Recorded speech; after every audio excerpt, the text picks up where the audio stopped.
On this episode of MythBusters, Jamie and Adam sing for science to see if sound waves can actually extinguish a fire. Is my voice enough to put out this flame? It's an audio investigation that leads to another MythBusters world first.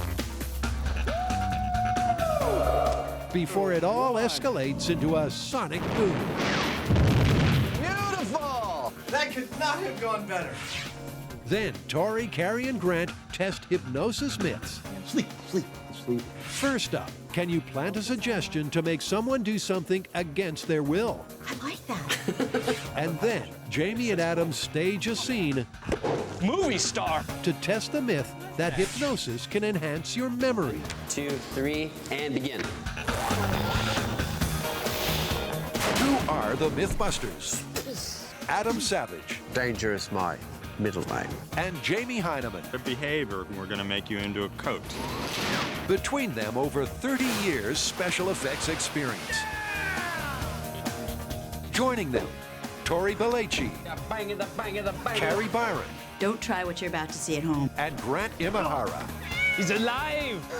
They don't just tell the myths, they put them to the test.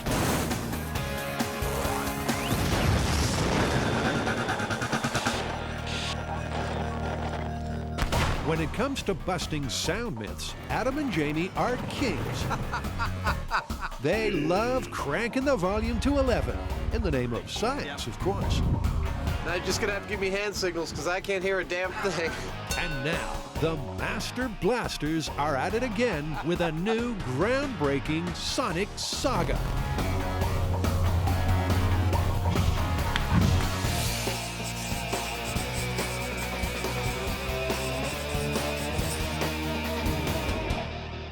What's the myth? Quite simply, it's that you can extinguish a fire using only the power of a human voice. You're making that up. I am not. It actually comes from an early 20th century naturalist named Charles Kellogg, who claimed far and wide that he could put out fires using only his voice. And didn't he also invent cereal or something? No, wrong guy. Charles Kellogg, unlike the cereal guy, was a vocal genius. In the early 1900s, he traveled the states in a hollow redwood tree and wowed audiences with his bird impersonations, which could supposedly put out fires. He claimed he could do this not with his exhaled breath, but with the sound waves themselves. As sound travels through air, it creates pressure waves. These pressure waves can cause air molecules to vibrate, and if they vibrate enough, a flame can apparently be blown out. Do we have a plan? Well, I think we have a reasonable plan. Kellogg claimed he could put out a fire with his voice, and he demonstrated it. We should find out how, replicate that demonstration, and see what we get. Okay. Okay, so all they've got to do is replicate Kellogg's demonstration. But as the boys delve deeper, they realize it's more complex than that. From the reading that I've done, it doesn't appear that he's like lighting a fire somewhere and then just singing it out. It seems to be a very specific thing called a sensitive flame. A sensitive flame is a bit like a Bunsen burner, but thanks to a protective glass tube and a special latex diaphragm, the flame actually reacts to sound waves. It's vastly different from a regular fire, but because this is what Kellogg sang at, the first step for this myth is for Adam to build one of his own. We got a sensitive flame! There's no way the air from my breath is affecting that flame inside the glass. We got a sensitive flame. Yeah! I think it's doing it over here as well. You can clearly see the flame reacting to Jamie and Adam's voices. Awesome. But what exactly is going on? What I have here are the rudiments of Kellogg's exact experimental setup for using his voice to extinguish fire. It consists of gas feeding into a chamber that has a membrane on it. And the membrane moves in relation to the sound in the room and affects the pressure of the fire. You can see as I'm talking, the fire is moving, and it doesn't have to do with my breath, it has to do with the sound of my voice. With the so-called sensitive flame fired up, Adam's got a copy of a 1905 gramophone recording of Kellogg singing like a bird. All right, here's a little history. Oh, his human voice was analyzed and found to be normal under 4,000 hertz. However, his bird voice soared into the inaudible above 14,000 hertz. His voice reputedly had a range of 12½ octaves, while the normal range of a singing voice is just 2½ We will see.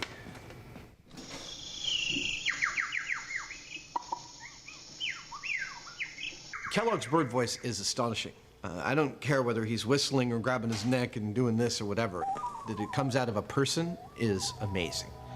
The high-frequency bird voice makes the flame go ballistic, but extinguished it ain't. That's kind of spooky, actually. Isn't it? There's a specific, like, bird call of Kellogg's that makes the flame, I think, do the largest sort of differential dance, like bango, bango, bango, bango, like that. Is he saying red rum? Despite their lack of success, all is not lost. It's possible that Adam's CD of a recording made over 100 years ago is simply not good enough quality. I'm going to try to put this flame out using my dog voice. So to keep testing this myth, the boys must come up with a way of replicating Kellogg's full vocal range before Adam goes barking mad. No, my dog voice doesn't work.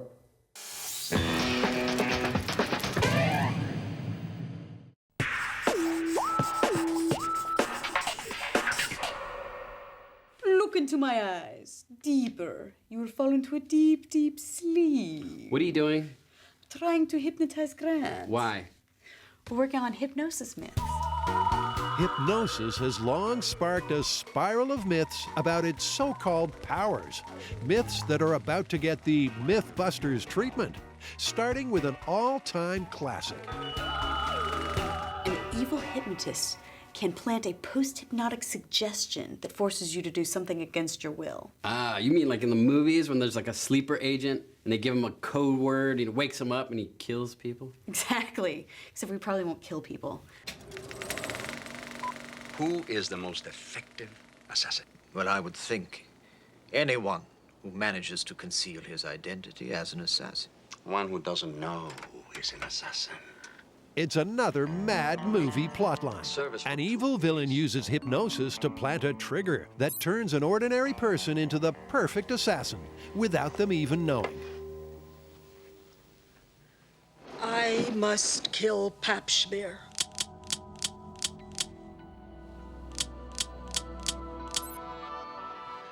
Will that be with cream and sugar, sir? So is this Hollywood hocus pocus, or can it really happen? All right, so which one of us is going to get hypnotized? Unfortunately, it's not that easy. Apparently, not everyone can be hypnotized. So I think, first of all, we need to go find a hypnotist, find out which one of us is susceptible. And whoever that is, that's the person that gets the post-hypnotic suggestion. Great. Let's go find a hypnotist. To put this myth to the test, the starting point is to see if any of them can actually be hypnotized in the first place. Here we have a hypnotherapist and a neurotherapist. They're going to figure out which one of us can be hypnotized. For this test, we need post-hypnotic suggestion. And if none of us can be hypnotized, we're stuck. And first up is Tori. The plan is that Carrie and Grant will monitor his progress with the help of neurotherapist Cynthia and her EEG machine. So what's this, like if I get a wrong answer, then you shock me? While clinical hypnotist Seth will try to put him under her spell. Just keep on focusing on my hand, noticing that your eyes start to feel heavy. Allow that feeling of heaviness to get more and more heavy. She's using a common technique called progressive relaxation. That's right. And just let a gentle wave of relaxing energy go from your head all the way down to your feet, to your toes. A gentle wave. Carrie and Grant will know Tori's been hypnotized when the EEG machine shows his brain's electrical activity has halved. Do you know what percentage of people are able to be hypnotized? Easily 85%. 85? To some degree. Despite the odds, they're not off to a good start because even after 10 minutes, Tori's brain activity has only dropped by 5%. I would want to see it get to about half. of what it was. So if he was about 9.5, I'd like to see it at about maybe 4. Tori's inability to relax means he's out of the race. So next up is Carrie, and the boys have high hopes for her. I actually think that she's a reasonable candidate to be hypnotized. Why? I don't know, it's kind of a gut feeling. Could you tell her to do things and she does them? No, that's definitely not the reason why. But their hopes are ill-founded because Carrie won't go under either. I think I would start to get relaxed enough that I was almost in a sleep-like state, but then I'd be like, oh, I'm trying to be in a sleep-like state. I'm trying so hard. So it's almost like I couldn't let myself completely relax. So with the score standing at 0-2, it all boils down to Grant. But will Mr. Science submit to Seth? Deeply, deeply down. More and more relaxed. Despite Grant's initial discomfort, after 5 minutes, things are looking good. Like a rag doll, deeper down.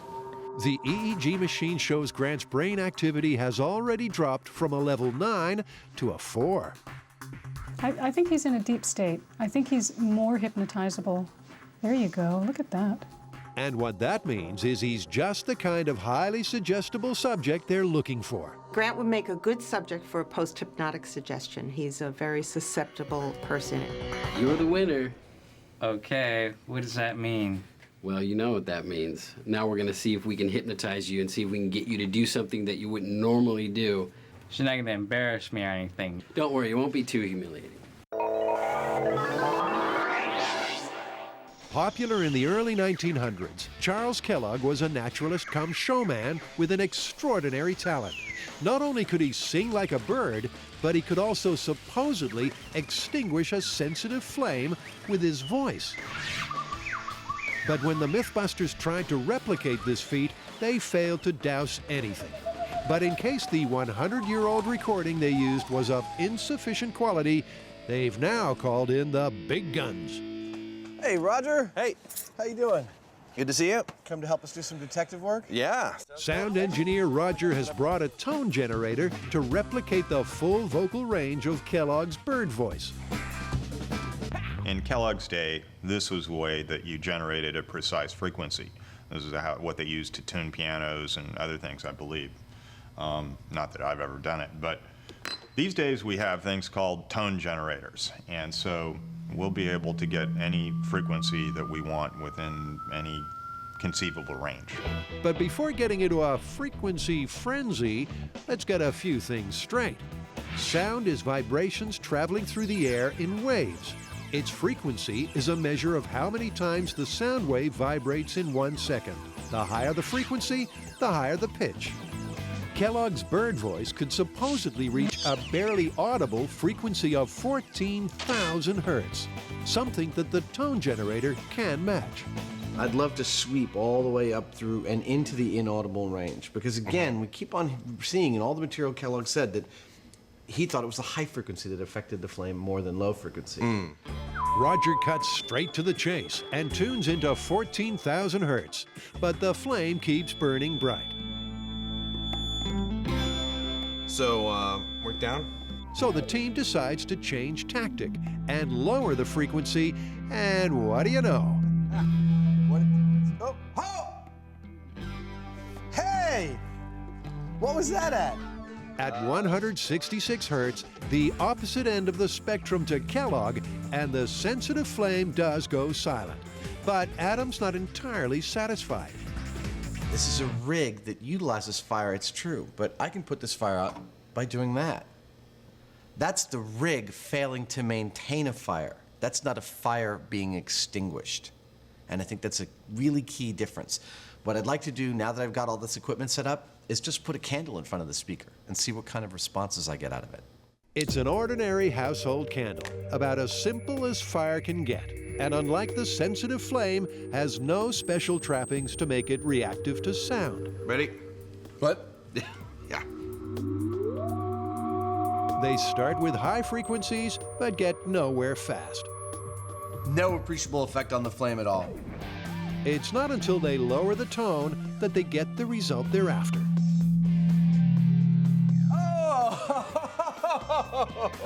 So at low frequencies from a tone generator, a flame can be extinguished with sound. The low-pitched sound sends out a pressure wave which vibrates the air so much that the flame gets snuffed out. My question now would be, could you and I replicate that with our voices? Can we pipe our voices through this thing? Yeah. So, can the human voice replicate this feat? Time to tackle this myth karaoke style. Just like in real life, Adam is loud, but he's not very deep. And the candle keeps candling on. That's as low as I can go. Will Jamie be able to do any better? Ladies and gentlemen, right now I'd like to bring up to the mic a very good old friend of mine, Mr. James Heineman. Let's bring him on up, come on!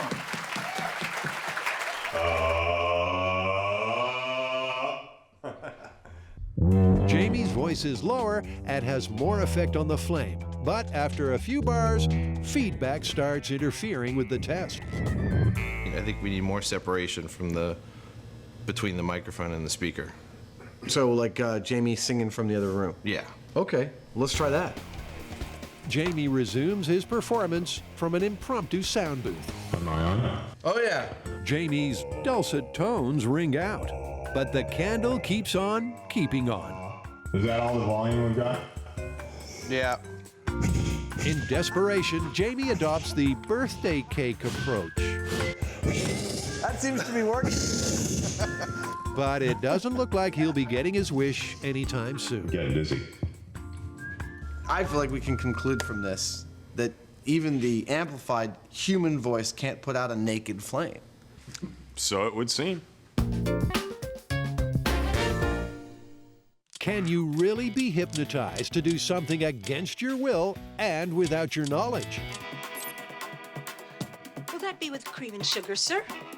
The team has already determined that Grant is a suitably susceptible subject. So, all that remains now is for Carrie and Tori to figure out what they want him to do.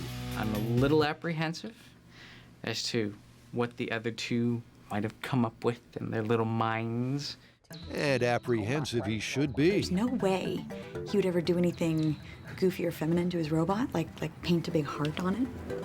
What if that... Carrie and Tori's brainstorm has yielded 2 post-hypnotic suggestions to place in Grant's brain. I like that. The plan is when Tori says the words quantum physics, Grant will suddenly decide to draw love hearts on his beloved robot, Deadblow, something he would never normally do.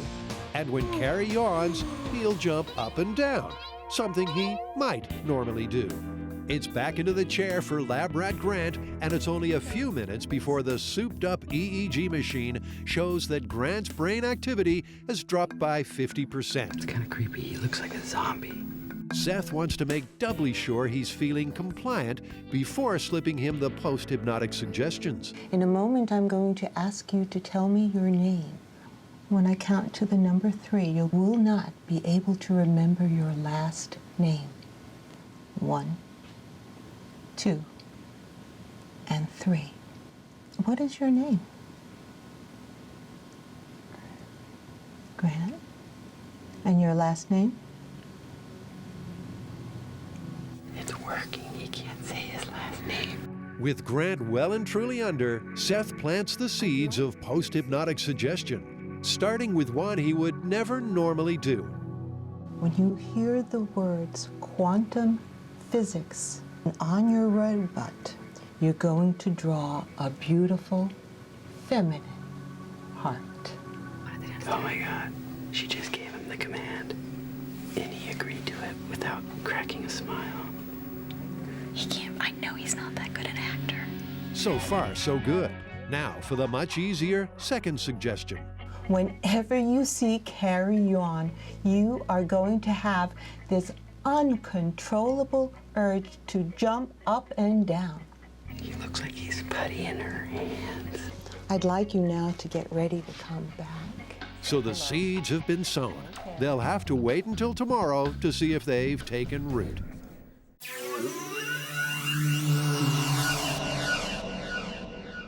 Jamie and Adam are trying to overturn conventional firefighting techniques by putting out fires with the human voice. But the results so far aren't about to set the world ablaze. So where are we at with this myth? Well, we have successfully demonstrated that we can put out a fire using a sound, but we have not demonstrated that a human voice can do it. Doesn't that mean it's busted? Not exactly. I mean, just because we can't do it doesn't mean it can't be done. Remember shattering a wine glass? When Adam and Jamie tried to shatter a wine glass with their unamplified voices, they got nowhere fast. Not surprisingly, I don't think I can do it. It wasn't until they unleashed the power of rocker pro Jamie Vandera that they got their lucky break. I think it's time to bring in some professionals. Like some singers. Exactly. Cue local a cappella group Hookslide with their most bizarre gig to date. All right, guys, so instead of entertaining crowds of people, it's a physics problem today. Today's challenge is to extinguish a candle using their voices, with a little help from Roger. Whenever you're ready, take it away and try and put out that candle. Sure, they can hold a harmony, but are they firefighting material? One of you hit a really specific note. Once again, it's the low frequencies that have the most effect, so bassist Jonathan gets his chance for a solo. At first, even his lowest low doesn't work. Do the buzz, see if you get the beat. But as the saying goes, if at first you don't succeed, well... Now, what's he doing to make that sound? I'm doing two things at once. Firstly, I'm just singing normally. And then I'm also buzzing my lips together, pushing air through my lips. And you do them together.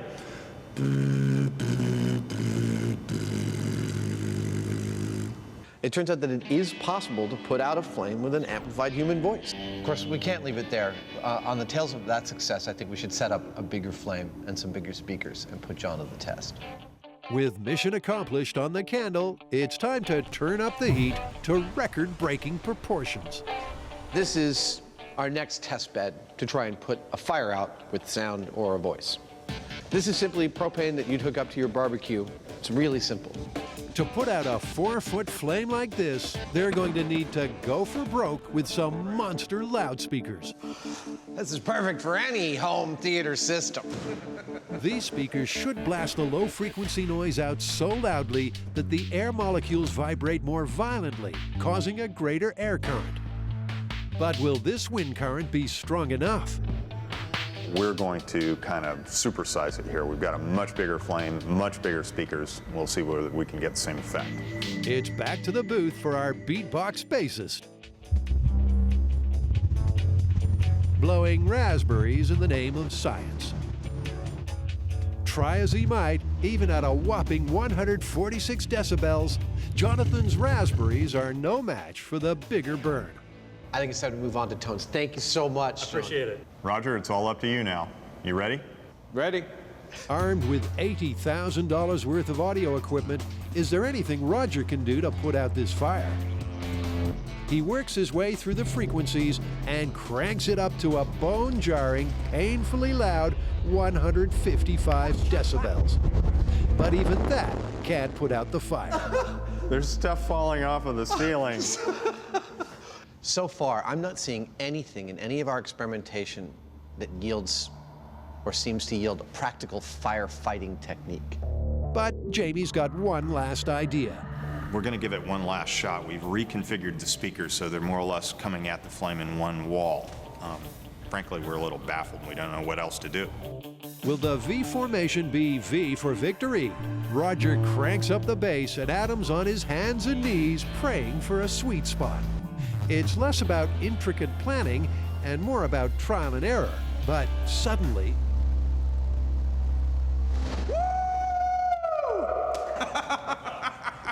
Oh my God. It's a red-letter day for science, because at 55 hertz and a room-shaking 149 decibels, they've achieved a world first. No one has ever put out a fire of this size with sound until now. This is yet another in a long line of cases in which I completely didn't expect the result we got at the very end of the day.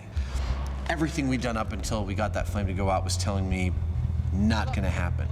Difference between a candle and a real fire is significant, and we were not going to get any positive results, and we did. That's stunning. I love being wrong. But it's not over yet, because before this myth is extinguished, there's an explosive twist to the tale.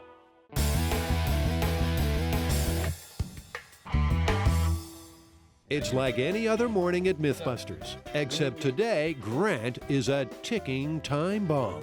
Yesterday he was implanted with 2 post-hypnotic suggestions. It's time to see if those seeds have taken root.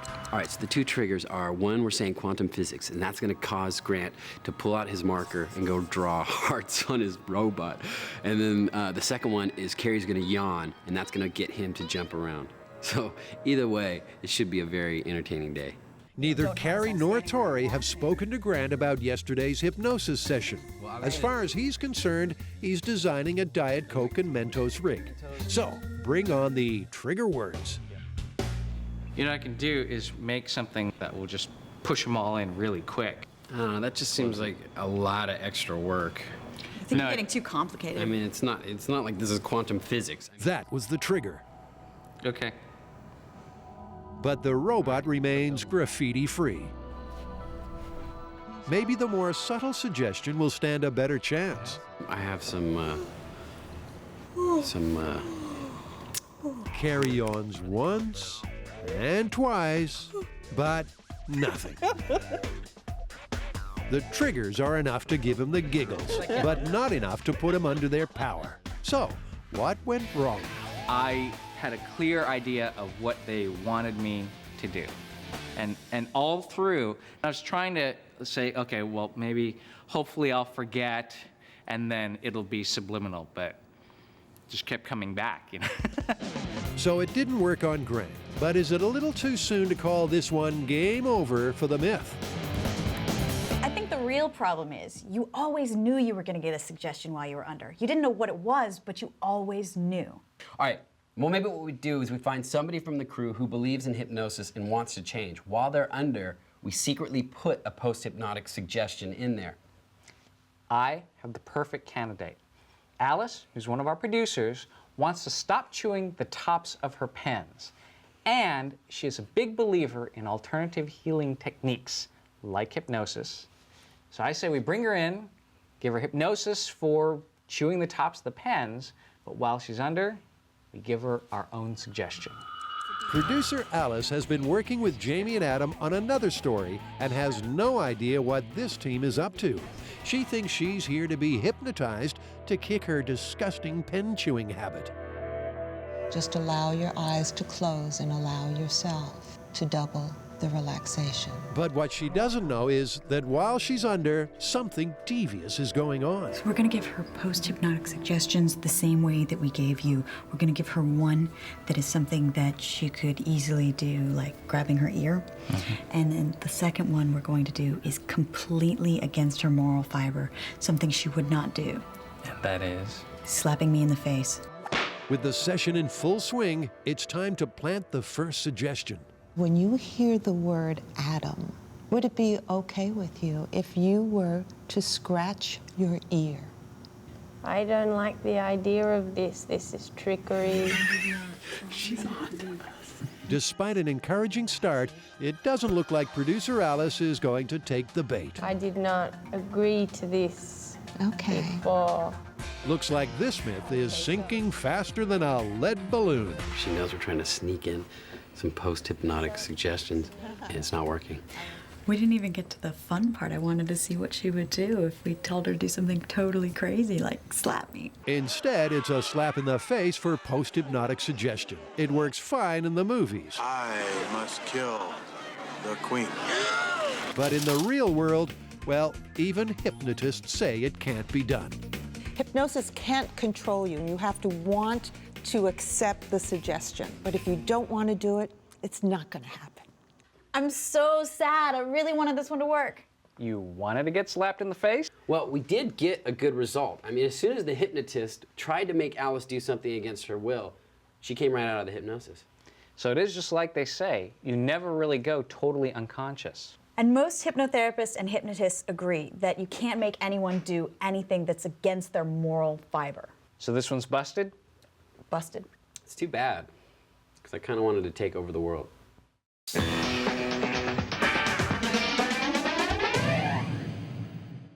Grant, Carrie, and Tori have been having so much fun exploring hypnosis myths Like it's quantum physics.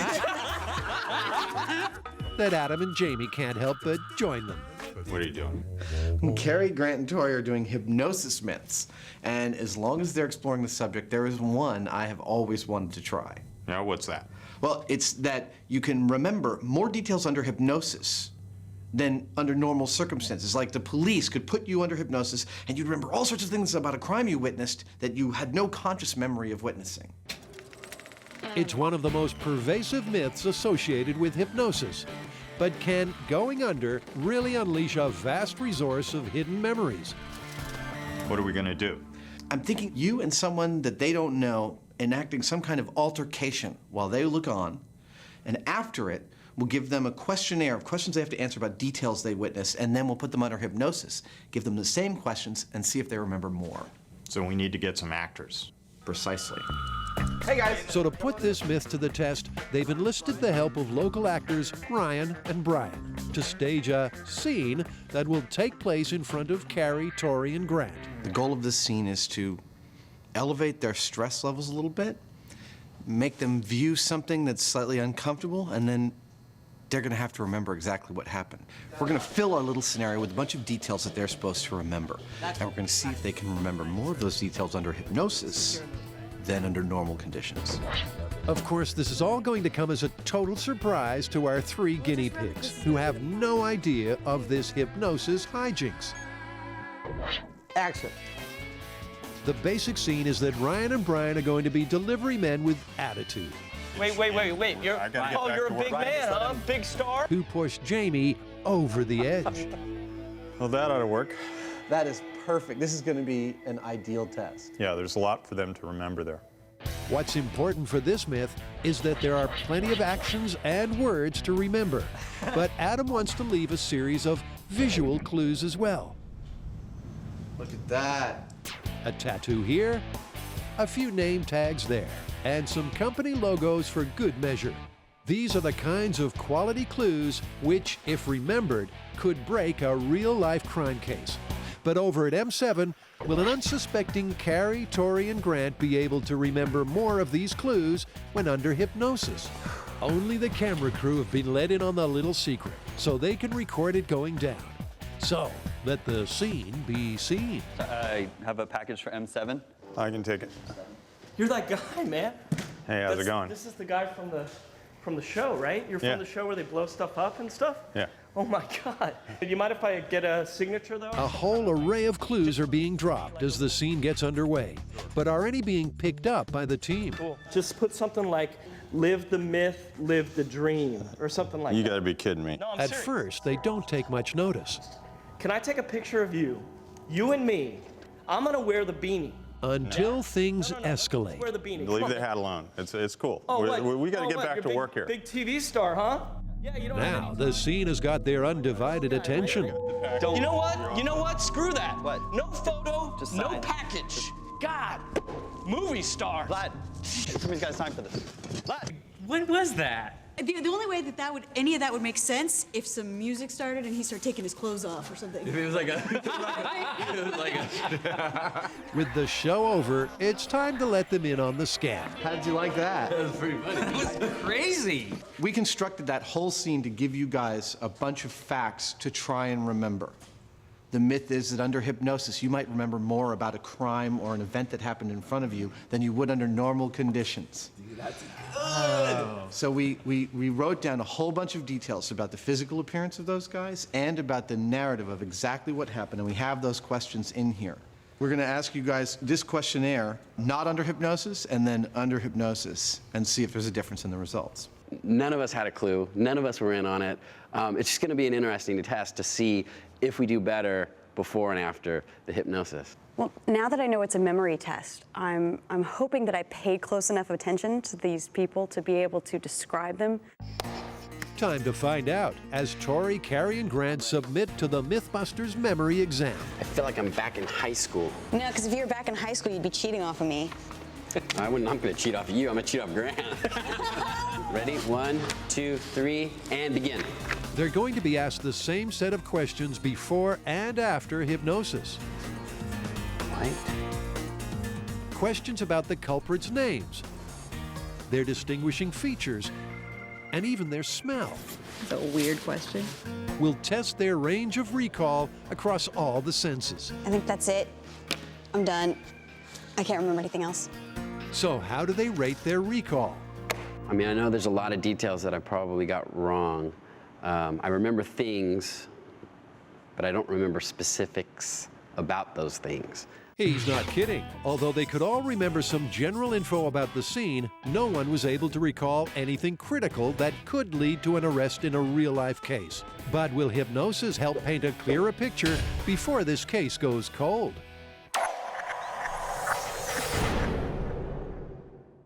In Voice Fire Extinguisher, Adam and Jamie have something to shout about. They've just used amplified sound waves to put out a record-sized flame. So, where does that leave the myth? Are we ready to call this one? I think based on what we've gotten so far, yeah.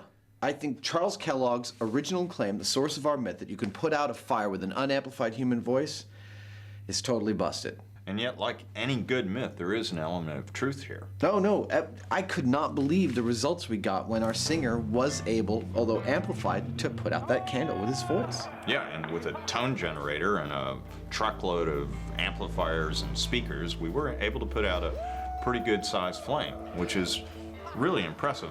And yet I don't feel like we can let this one rest here. Well, what about explosives? I mean, sound's a pressure wave, and explosives create a pressure wave. And as far as I know, they actually put out oil rig fires with explosives. Sold. Let's do it. Okay. The MythBusters have used explosives for just about every occasion. From redecorating a house to adding a touch of flair to an 1812 overture. And now they're going to use them to fight fires. Once again, we find ourselves at the Alameda County Bomb Range. JD, Frank Doyle are helping us out. We're going to try and put out a fire with explosives. In other words, they're going to fight fire with firepower, a technique that was developed to put out arguably the most dangerous infernos of all, oil well fires. This technique was made famous by the late Red Adair, probably the most famous firefighter ever. He put out over 2,000 fires in his career. The guy was amazing. But how exactly did he do it? Well, that's perfect territory for the MythBusters and the logical extension of their firefighting with sound investigation. Sound is nothing but pressure.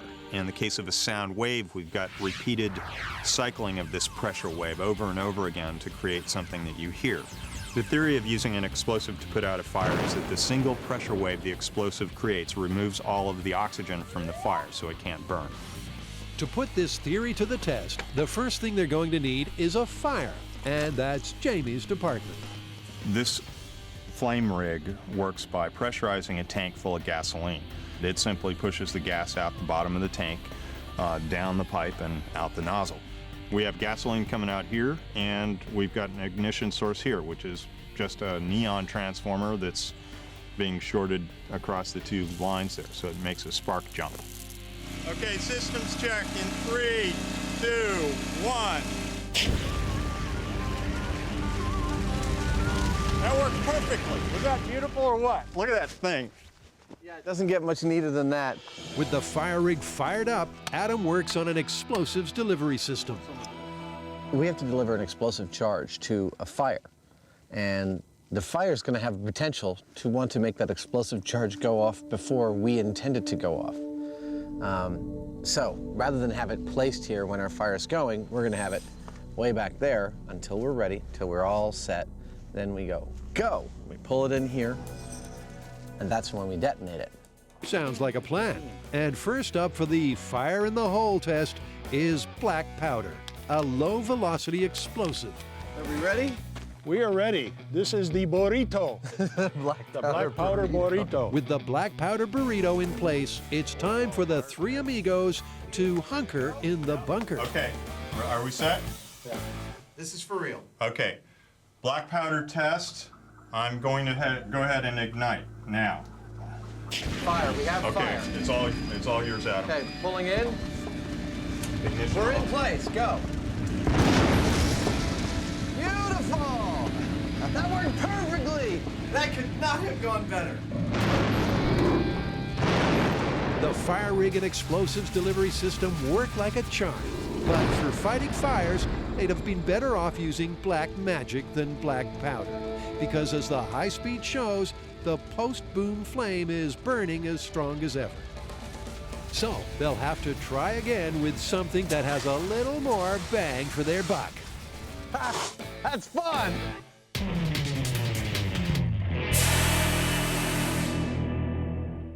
So far in tackling the myth that hypnosis enhances memory recall, Janie and Adam have staged a scene. Leave the hat alone. It's cool. We got to get back to work here. And put the team's unassisted memory to the test. I feel like I'm back in high school. But the case has gone cold, with all three flunking the MythBusters memory exam. Now, it's time to find out if hypnosis will help them remember any critical clues. Hypnotist Dave Hill thinks it will. I'm going to do everything in my hypnotic ability to help you gain more memory. Sound like fun? Yeah, all right. Okay. Dave spent the last 20 years putting people under, and he's convinced he can refresh memories using the technique of rapid hypnosis. Just give me your hand if you would. That's good. I'm going to place my hand here if that's okay. Okay. By the time I reach the count of 1, you'll be in a very deep, deep state of hypnotic sleep. That's fine. You're doing perfectly in sleep. The idea is to overload the mind with sudden, firm commands. Okay, close your eyes down, my friend. Roll your eyeballs up to the top of your head. Try and open your eyelids once, twice. Notice they don't work. Way down. Sleep. Way down. And sleep. Way down. Sleep. That's fine. You're doing great. In a moment, we're going to have you answer some questions on paper about the incident that you saw. Before we do that, I want to help you with your memory.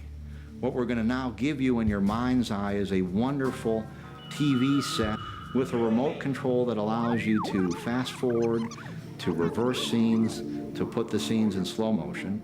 With Dave at the helm, the team retakes the very same test in their hypnotic state. Do their uniforms have name tags or patches? Look at them carefully. What was written on their name tags? Did either delivery man have a tattoo? Several probing questions later, and it's time to re-emerge and find out if hypnosis helped them remember any additional information that'll crack the case. Wide awake, feeling fantastic in every way. The papers have been graded, and the new scores are in with exciting results.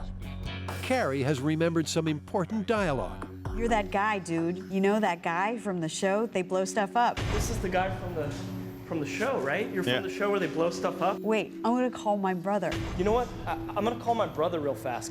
All of that I remembered after we relaxed with the hypnosis. But it's Grant and Tori that have come up trumps with the types of quality information that would really help a real-life investigation. I don't even remember name tags, but when we went under hypnosis, a name popped up. Was it the right name? Yeah. What's his name? Joe? And Grant was able to describe the tattoo in detail. For purposes of identifying someone at a crime scene, that's really important information. I'm totally impressed by the results.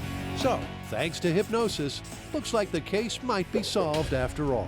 So, did you guys do any better remembering details under hypnosis? Well, I remember that one of the guys had a tattoo on his neck under hypnosis. That's really important. Oh, yeah. Tori remembered a name. I totally did not expect this to work. I mean, given that, are we calling this confirmed? We have what it takes to be confirmed. Confirmed. I'm a believer. That's amazing.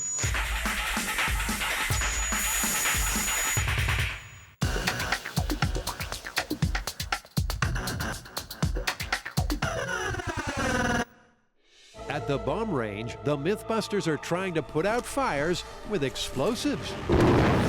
A I'll let Adam explain why. We have already tried putting out fires with sound. We started out with our voice, then we moved on to sound generating equipment. Now we're trying explosives. We have already tried black powder to put out fires. Now we're going with high explosives. The throughput here, the key point that travels through all these experiments, is attempting to use waves, either sound waves or shock waves, to put out fire. And next up in this thread, it's the MythBusters' favorite. We've used high explosives a number of times on the show. Exploding safe, exploding pants. And then there, of course, is the granddaddy of them all, which was 22,000-foot fall. The 1,000 pounds of high explosives triggered not only the biggest blast in MythBusters history, but also, rather alarmingly for this test, set the surrounding hillside ablaze. Now, in a reversal of fate, Jamie and Adam want to know if the same ingredients can be used to put out fires. That's high explosive, huh? That is a high explosive. Wow. It looks more like a taco. So why would high explosives work when low explosives fail? Is there a real qualitative difference between a high explosives shockwave and a low explosives shockwave? Oh, very definitely. A high explosive shock wave is much more intense. It's more of a wall. It has more push and more speed. It's that push, that immense pressure wave, that should apparently be able to extinguish the flame. Once again, they'll be using the explosives delivery system so that the charge will arrive in the fire at the precise moment. And after a quick reset, electric's good to go. They're ready for blast number 2. Fire in the hole! Fire in the hole! This is Can We Put Out a Fire with High Explosives? 3, 2, 1, go. There We it got is. fire. Okay. Taking out spark. Spark Moving off. explosives into position. It's in. And firing. Wow! Oh, that was awesome! Woo!